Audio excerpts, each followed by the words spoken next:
চিন্তামুক্ত হবেন, তিনি চিতামুক্ত।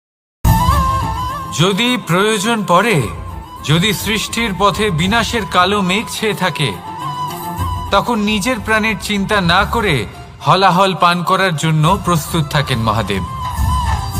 আর এই অদ্বিতীয় ত্যাগের জন্যই শিবকে মহাদেব বলে ডাকা হয়। এবার যদি কোনো মানুষও নিঃস্বার্থ ভাবনার দ্বারা নিজেকে অর্পণ করে দেয় এই জগতের কল্যাণের জন্য, মানুষের সেবার জন্য, তাহলে তিনিও মহাপুরুষ, মহামানব হতে পারেন। যদি কেউ অভুক্ত থাকেন, তাহলে নিজের থালা থেকে অর্ধেক খাবার তাকে দিয়ে দিন।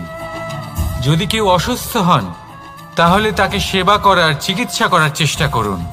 এই জীবন শুধু নিজের জন্য নয়, অন্যদের প্রতি, সমস্ত সংসারের প্রতি উৎসর্গ করুন।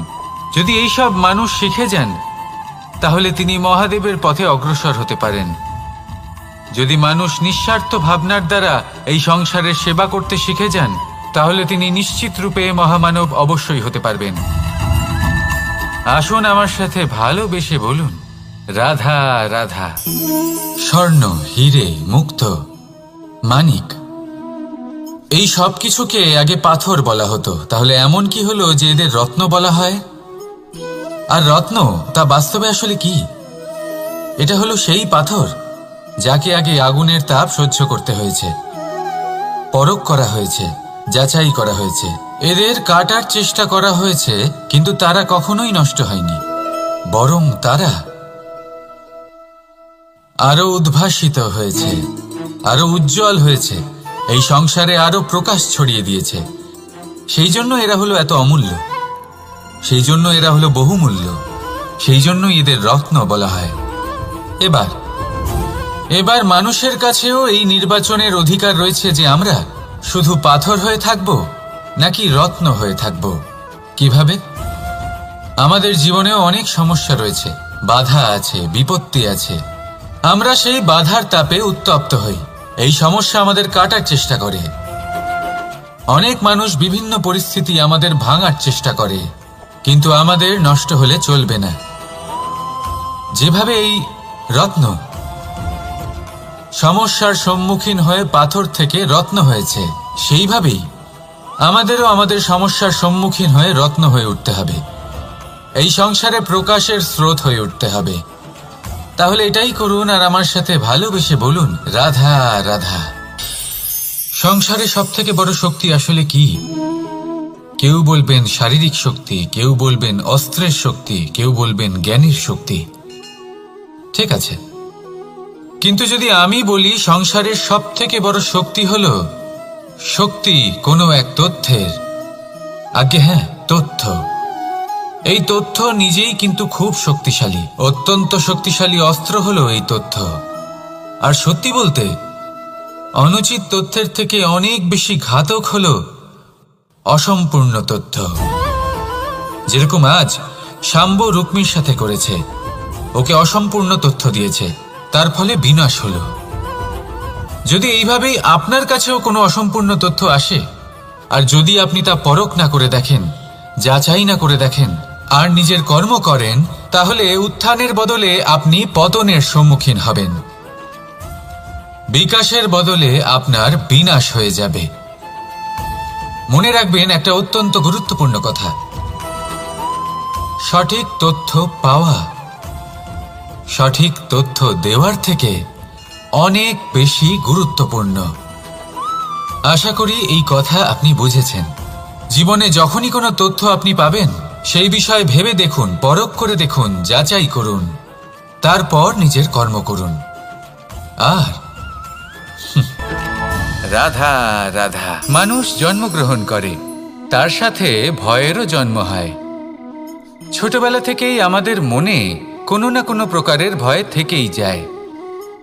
কেউ এই বিষয়ে ভয় পায় যে তার কোনো বস্তু তার থেকে দূরে চলে যাবে, কেউ এই বিষয়ে ভয় পায় যে আমি নিজেকে হারিয়ে ফেলব, কেউ এই ভেবে ভয় পায় যে আমার প্রিয়জনেরা তারা যেন আমার থেকে দূরে না চলে যায়, কেউ এই ভেবে ভয় পায় যে আমরা যেন পথ না হারিয়ে ফেলি, আদি ইত্যাদি। কিন্তু সত্যি কথা বলতে, ভেবে দেখুন এই ভয় বাস্তবে কি?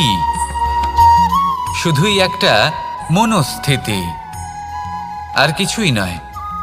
যা কিছু আপনি জীবনে পেয়েছেন তা একদিন আপনাকে হারাতে হবে। এই জীবন হলো আপনারই, কিন্তু তাও একদিন সমাপ্ত হবে। তাই ভয় পেয়ে কি লাভ? এই ভয় শুধু আপনাকে জীবনযাপন করা থেকে বাধা দিচ্ছে, আর কিচ্ছু নয়। পথ হারিয়ে ফেললেই বুঝতে পারবেন যে নতুন পথ কিভাবে বানাতে হয়। কিছু মানুষকে জীবন থেকে হারালে তবেই আপনি বুঝবেন যে আপনার আপনজনকে। এই ভয়ের কারণে ভীত হয়ে থাকবেন না। এই তারা নক্ষত্র অন্ধকারের অভাবে গুরুত্ব হারায়। শিবকেও মহাদেব হবার জন্য বিষপান করতে হয়েছিল। প্রত্যেক পরিস্থিতি, প্রত্যেক সাফল্য আপনার পরীক্ষা নেবে। তাতে উত্তীর্ণ হওয়া হলো আপনার কর্ম। যখনই আপনি ভয় পাবেন বা সংকটের সম্মুখীন হবেন, তখন সাহসের সাথে তার সম্মুখীন হন। মনে রাখবেন, যে সম্মুখীন হতে জানে সাফল্য তার সাথে সবসময় থাকে। আসুন আর আমার সাথে ভালোবেসে বলুন, রাধা রাধা, রাধা রাধা। আপনি অবশ্যই কোনো গাছ দেখে থাকবেন যেখানে অনেক ফল রয়েছে। সেই গাছের ডালগুলি নিজে থেকেই নত হয়ে যায়। কেন?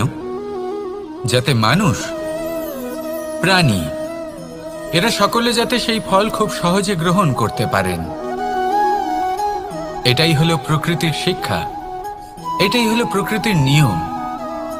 মানুষেরও কিছুটা এরকমই হওয়া উচিত। যদি আপনি সাফল্যের চরম সীমায় পৌঁছে যান, সততা ছাড়া আপনি যে কাজই করুন না কেন, উচিত সময় তা সম্পূর্ণ হবে না, আর মনোবাঞ্ছিত ফল আপনি কখনোই পাবেন না। তাই যে কাজই আরম্ভ করুন না কেন, সততার সাথে এবং অখণ্ড প্রচেষ্টার সাথে করুন। তখনই কর্ম এবং তখনই এই জীবন সফল হবে। এবং এই মন প্রসন্ন হয়ে বলবে, রাধা রাধা। বিন্দু বিন্দু জলেই সাগর নির্মাণ হয়। এবার এই কথা আমরা সকলে জানি। আপনি কি এই কথাটা জানেন যে ছোট ছোট সুখের দ্বারাই বড় সুখ লাভ করা যায়? একজন বাবাকে দেখুন, সন্তানের জন্ম থেকে তার যুবক হওয়া পর্যন্ত তার সাথে ছোট ছোট সুখ যাপন করেন। এই ছোট ছোট সুখগুলি তাদের প্রেমের সম্পর্কে গভীরতা নিয়ে আসে, এবং প্রেমের এই গভীরতা তাদের জীবনে বড় সুখ নিয়ে আসে। এটা ঠিক সেই রকম যেরকম বিশাল এক সমুদ্রে, গভীর এক সমুদ্রে অমূল্য রত্ন খুঁজে পাওয়া যায়। এটাও ঠিক সেই রকমই। সেই জন্য জীবনে বড় বড় সুখের খোঁজ করতে গিয়ে সময় নষ্ট করবেন না। এই যে ছোট ছোট সুখ আছে, এগুলোকে যাপন করা শুরু করুন, এগুলোর আনন্দ লাভ করুন, এগুলো নিয়ে উৎসব পালন করুন। প্রেমের গভীরতা বুঝুন, আর এই গভীর প্রেমে মন নিমজ্জিত করুন। তারপরে দেখুন, এই মন আর এই জীবন সুপ্রসন্ন হয়ে বলবে, রাধা রাধা। কথায় আছে, অন্ধকারে প্রদীপ প্রজ্বলিত করলে চতুর্দিক আলোকিত হয়। কিন্তু যদি এই প্রদীপ আমি সূর্যের আলোর সম্মুখে সকালবেলায় প্রজ্বলিত করে রেখে দিই, তাহলে কি হবে? আপনি বলবেন যে এটা করে তো কোনো লাভই হলো না। সূর্যের প্রকাশের সামনে এই প্রদীপ আসলে কিছুই নয়। এবার এই চিন্তা ভাবনা প্রত্যেক দিন করতে হবে, আর একটা অমূল্য শিক্ষা পেতে হবে। মনে করুন যে আপনি মহাপুরুষের সামনে বসে আছেন, কোনো মহাজ্ঞানীর সামনে। তাহলে সেই ব্যক্তির সামনে নিজের জ্ঞানের প্রদীপ প্রজ্বলিত করবেন না, নীরব থাকুন, আর সেই ব্যক্তির সূর্যের প্রকাশের মতো জ্ঞান প্রাপ্ত করুন। যতটা পারবেন জ্ঞান লাভ করুন। যদি এমন কোনো সময়, এমন কোনো স্থানে আপনি আছেন যেখানে চতুর্দিক অন্ধকার, কারোর কাছেই জ্ঞান নেই, সেখানে নিজের জ্ঞানের প্রদীপ প্রজ্বলিত করুন। এমন করলে দুদিক থেকেই আপনার লাভ হবে। আপনার জ্ঞান প্রাপ্তিও হবে, আর জ্ঞানের সঠিক প্রয়োগও করতে পারবেন। আর এই মন প্রসন্ন হয়ে বলবে, রাধা রাধা।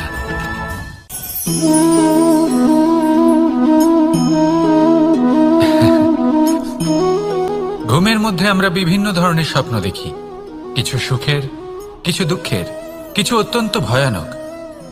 কিন্তু সত্যি কথা বলতে এর উপর আমাদের কোনো নিয়ন্ত্রণ নেই। কিন্তু আমি এমনও কিছু ব্যক্তিকে দেখেছি যারা খোলা চোখে স্বপ্ন দেখেন এবং তা যাপন করেন। নিজেদের একটা আলাদা স্বপ্নের নগরী আছে ওনাদের, সেখানেই জীবনযাপন করেন। আসল বাস্তবটা কি তাতে ওনাদের কিছুই যায় আসে না।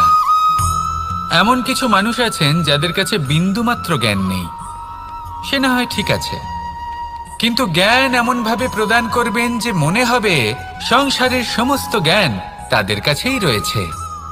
এমন কিছু মানুষ আছেন যারা ভালোবাসতে জানেন না, আর তাও আমি মেনে নিলাম, কিন্তু কথা এমনভাবে বলবেন তাতে মনে হবে যেন প্রেমের বিষয়ে সবকিছু শুধুমাত্র ইনিই জানেন। এবার আমি এমন কথা অবশ্যই বলছি না যে আপনি এরকম করেন, কিন্তু যদি কোনো ব্যক্তি এরকম করেন তাহলে তার এটা মাথায় রাখা উচিত যে সেই ব্যক্তি অন্য কারোর সাথে নয়, নিজের সাথে অনুচিত করছেন। কারণ এমন কাজ করে উনি নিজের দোষ, নিজের অপগুণ সংসারের কাছে নয়।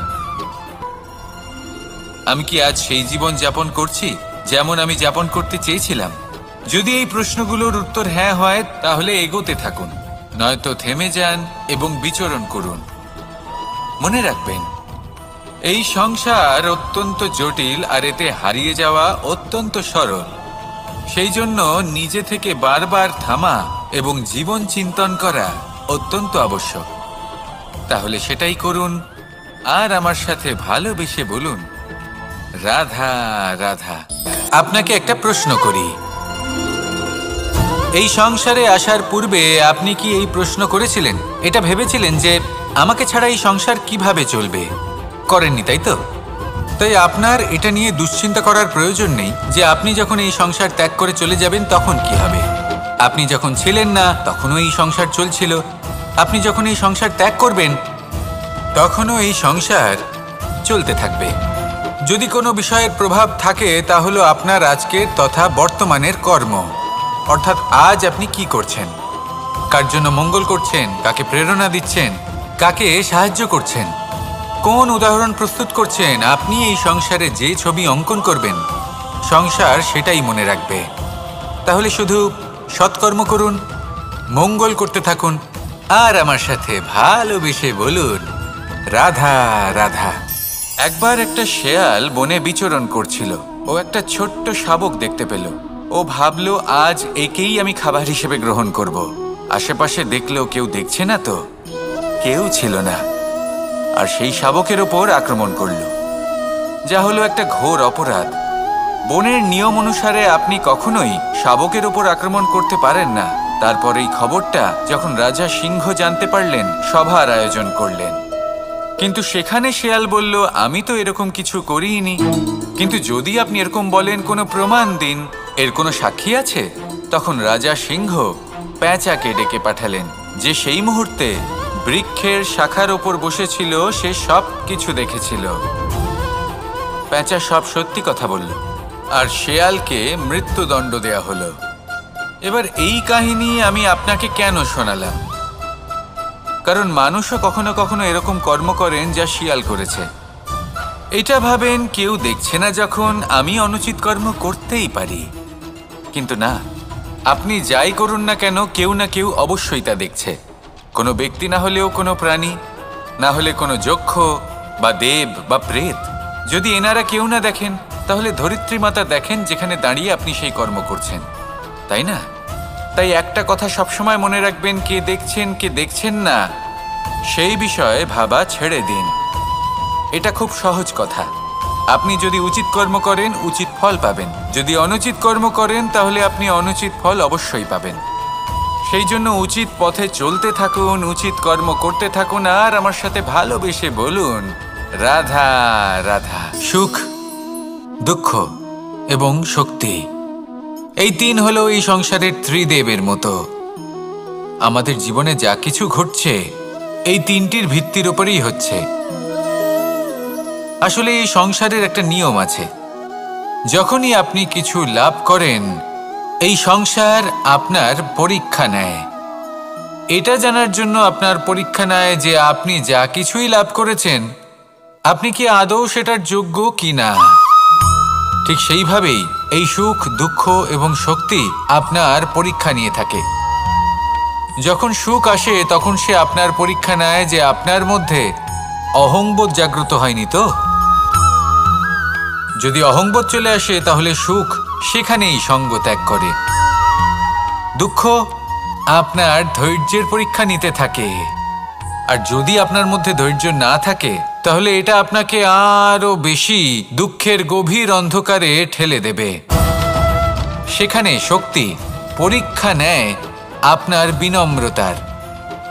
যদি আপনি বিনম্র না হন তাহলে হয় এই শক্তি আপনার সঙ্গ ত্যাগ করবে, নয় এই শক্তি বিনম্রতার অভাবে আপনার পতনের কারণ হতে পারে। এই সংসারে যে কোনো ব্যক্তি যিনি এই পরীক্ষায় উত্তীর্ণ হয়ে থাকেন, এই জীবনে তিনি সাফল্য লাভ করেন। আসুন আমার সাথে ভালোবেসে বলুন, রাধা রাধা। আমি মনুষ্যরূপে জন্ম নিয়েছি এবং সমস্ত কর্ম এই রূপেই করেছি, কিন্তু আশ্চর্যের বিষয় হলো যে আজও মানুষ আসেন এবং হাত জোড় করে প্রার্থনা করেন যেন আমি ওনাদের সহায়তা করি। আপনাদের একটা কথা বলতে চাই, আমি সকলকে সাহায্য করতে পারবো না, কিন্তু আমি শিক্ষা অবশ্যই দিতে পারবো, জ্ঞান প্রদান করতে পারবো। এমন কিছু জ্ঞান যার ভিত্তিতে মানুষ যা চাইবেন তাই লাভ করতে পারবেন যদি সঠিক কর্ম করতে থাকেন।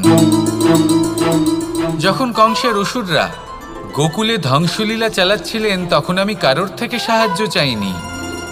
আমি দাঁড়িয়েছিলাম এবং আমি তার বিরোধিতা করেছিলাম। সবাই বলেন যে আমি ছোট্ট একটা আঙুলে গোবর্ধন পর্বত তুলেছিলাম, কিন্তু আমি কি ওখানে একা ছিলাম? কখনোই নয়। আমার সাথে অসংখ্য গোকুলবাসী, অসংখ্য বর্ষণাবাসী ছিলেন, নিজের হাতে একটা লাঠি নিয়ে। ওনাদের মনোবল, ওনাদের আশীর্বাদ আমার সাথে ছিল। মহাভারতে আমি শুধুই শিক্ষক ছিলাম, আমি শুধুই শিক্ষা দিয়েছি। লক্ষ্য সাধন করেছে অর্জুনই, যুদ্ধ করেছে অর্জুনই এবং জয়ীও হয়েছে অর্জুনই। আমি শুধুই শিক্ষা দিতে পারি। অবশেষে আপনাকে শুধু এটুকুই বুঝতে হবে যে ঈশ্বর সবকিছু করতে পারেন না, করতে হবে আপনাকে। ঈশ্বর আপনাকে আশীর্বাদ করতে পারেন যে কাজ আপনি মন থেকে করবেন সেটা অবশ্যই পূরণ হবে। সেই জন্য নিজের লক্ষ্যের পথে এগোতে থাকুন চেতনা, বিবেক এবং পরিশ্রমের দ্বারা। আপনার যা যা স্বপ্ন আছে, যা লক্ষ্য আছে, আপনি অবশ্যই লাভ করবেন। আর এই মন সুপ্রসন্ন হয়ে বলবে, রাধা রাধা।